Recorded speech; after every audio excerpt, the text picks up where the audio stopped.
Hi everyone! Welcome to A Handful of Daisies DIY. I'm Elaine. On my channel, we upcycle old items from thrift stores, flea markets, yard sales, and sometimes we build new things. If that's something you're interested in, I would love for you to hit that subscribe button and join our DIY family. If you also hit the notification bell and select all, you'll be notified every time I upload a new video. If you're already subscribed, thank you so much for supporting my channel. I hope you're finding inspiration in the projects that we've done so far, and maybe you're trying some on your own. If you do have a project that you've completed, I would love for you to share that with us. Jump over to our VIP Facebook page and you can share all of your DIY projects there. Maybe you'll just give someone else some inspiration. Well, it's Father's Day weekend, and I wanted to take just a minute to say Happy Father's Day to all the wonderful dads, especially my husband Dean and 3 of our sons, Michael, Jacob, and Brian. Happy Father's Day to everyone. With Father's Day in mind, today's project is going to be a Father's Day gift for my husband Dean. We're going to be upcycling an old side table for him to take to his hunt cabin. So if you're ready, let's get started. Before we get started, I just wanted to let you know that next week's video is going to be a little different. My husband Dean's going to be there with me, so make sure you don't miss out on that video. So hit that subscribe button and notification bell so you're notified. Here's a look at the piece we're going to be working on today. As you can see, it is very dirty and very scratched up, so it needs a lot of work. So the first thing I'm going to do is use my orange cleaner just to get some of that grime off. But very quickly I realized that that wasn't going to work.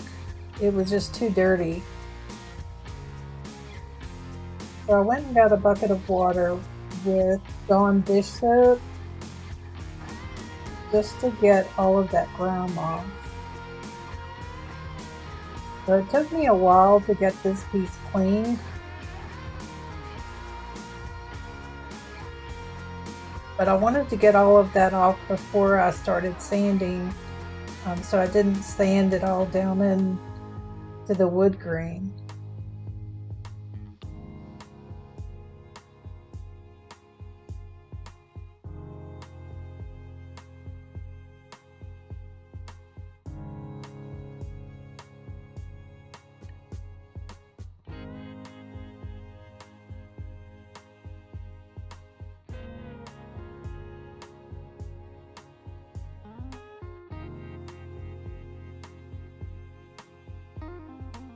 And as you can see how dirty it was.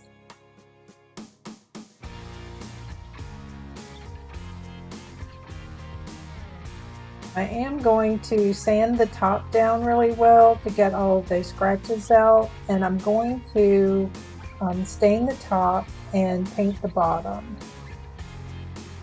So I'm using my belt sander, which worked really well. Luckily this piece was solid wood, so I was able to sand it down a little bit more than what I normally would to get those scratches out.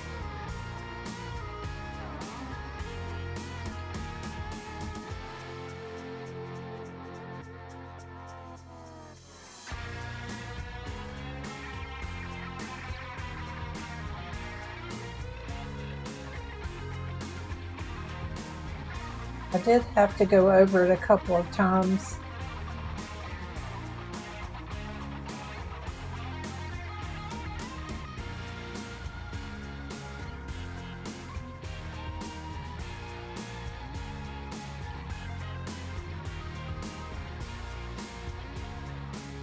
And you can see in the floor behind me, the paint on the floor. If you haven't watched my last week's video where I spilled my paint, you should go back and watch that video. I'll link that below for you. Once I finished sanding it with the belt sander, I did go over it with a finer grit sandpaper. So I'm using this Lazy Susan and a piece of wood so I can move this around really easily as I'm painting it. Special thanks to my friend Donna who gifted this Lazy Susan to me. I have used it several times and it's a game changer. So if you don't have one and you do any kind of crafting, you really should get one. Now I'm using Waverly black chalk paint and ink. I didn't have any of the Dixie Belle in black, which is what I've been using on my furniture pieces. But this chalk paint covers really well and it's very thick. So I'm also using my spray bottle just to wet it down a little bit to smooth it out. And it's very pigmented, so I think it's going to cover in one coat.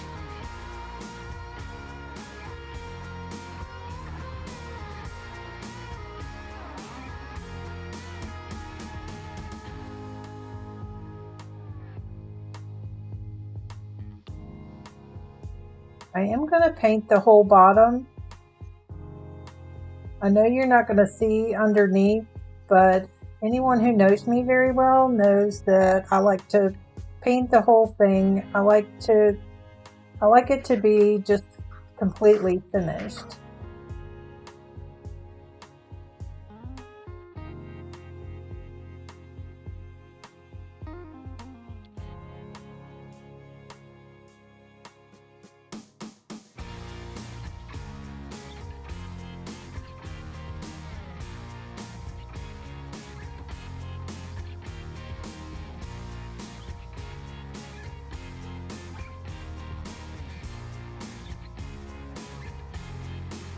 My husband did bring this piece home specifically to take to the cabin with him. He was just going to clean it up and take it as it was. So this is going to be a surprise for him. He's not here today, so he doesn't know that I'm refinishing it for him.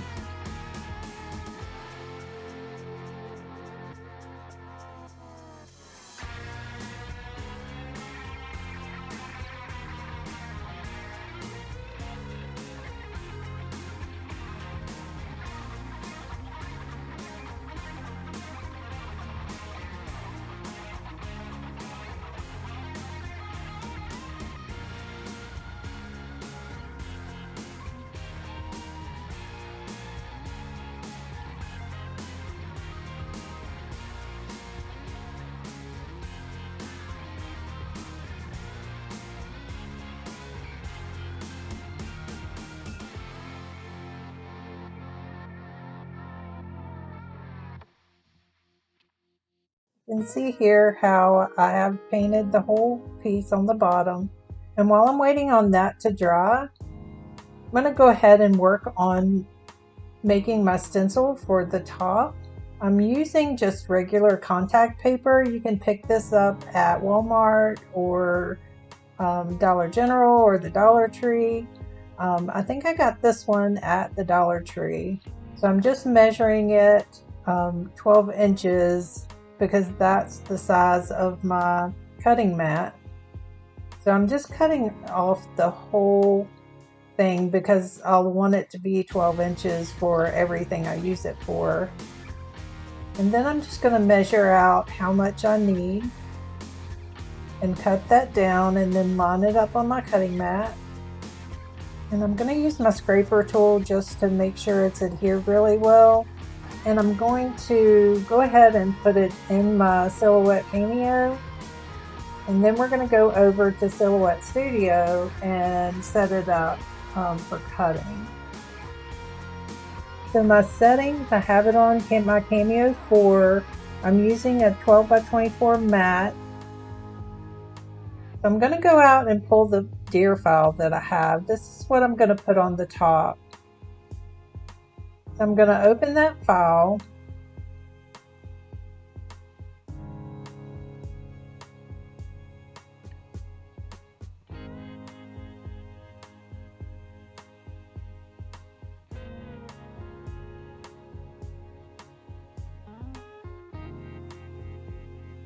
go to my trace. Then I'm going to select my trace area and highlight it, and then select trace.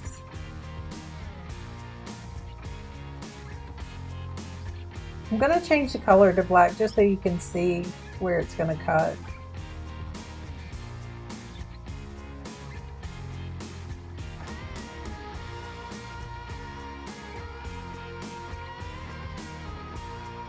And then I'm going to go to send, and I have contact paper already set up, but I'm going to go ahead and show you.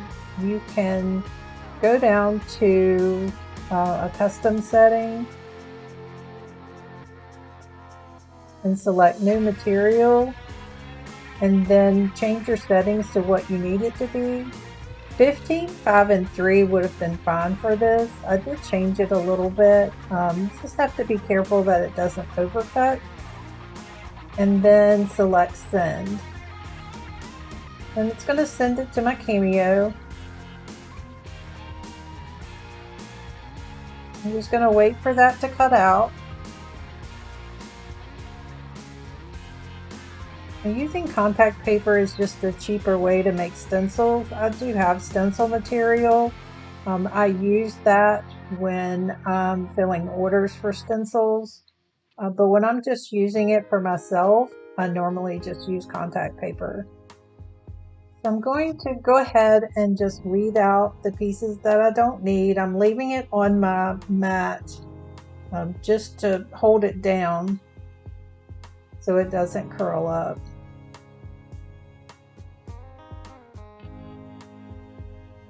And this one was really easy to weed out. I have made some stencils that are pretty tedious to weed out.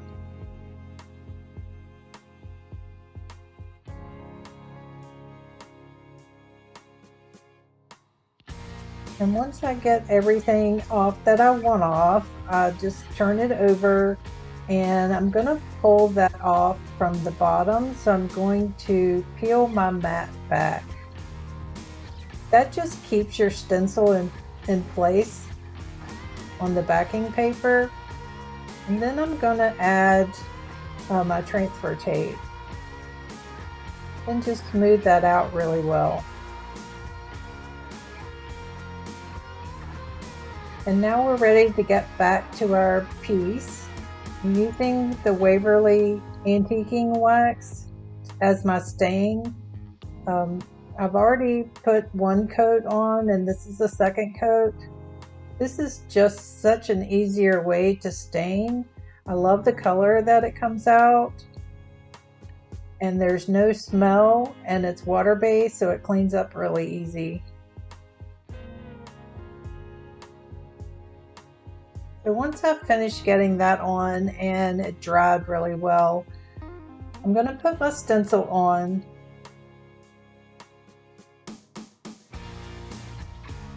And I'm just going to put it at the front. That way, if they decide to use a lamp on this table, they have room for that behind it. And as you can see, I'm using my measuring tape, but it was actually centered better before I used the measuring tape.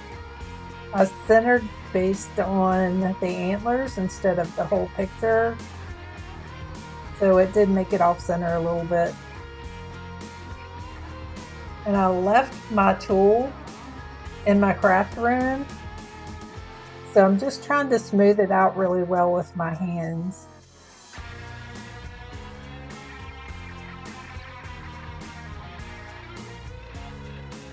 I did have a little bit of a struggle getting it to stay down. You always want to use that card tool to smooth it out really well. You won't have that problem.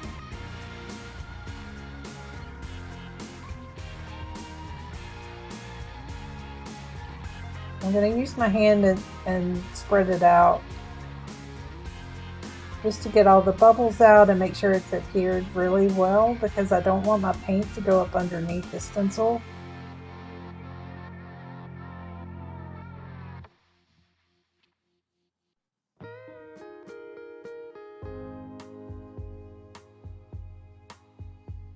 So now we're ready to paint the stencil. I'm using the same Waverly chalk paint and ink for the stencil.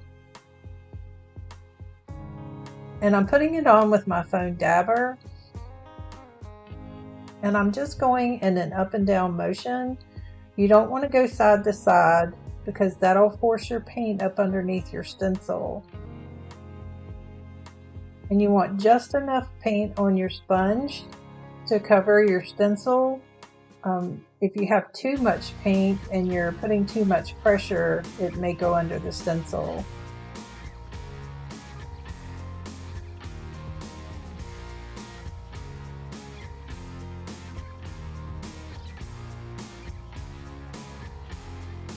Like I said, this black paint is really pigmented, so it covers really well without having to put a lot of paint on it.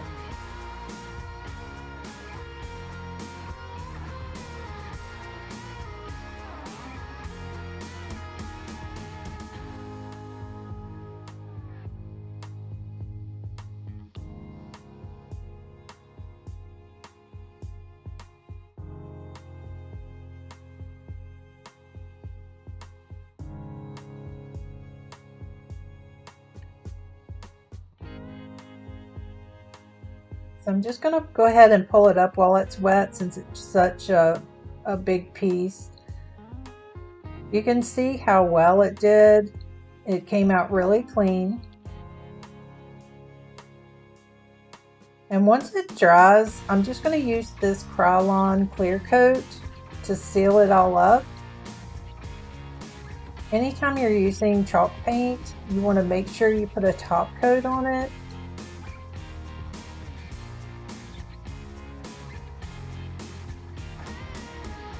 And I'm putting a pretty heavy coat on the bottom, and on the top, that wood was so dry, it was just absorbing this clear coat. So I ended up putting about 4 coats on the top, letting it dry in between.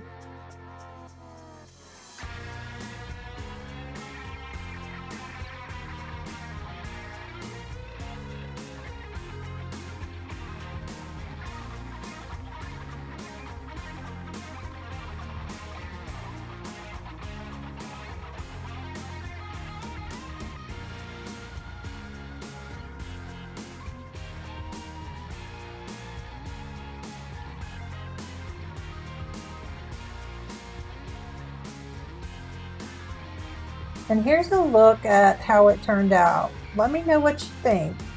My video for next week is going to be something a little bit different. I'm not going to tell you what it is, but you're not going to want to miss it. My husband Dean will be in the video next week, so I'll introduce you to him.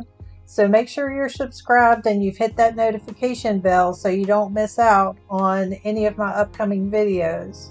Also, you'll find me on Facebook and Instagram.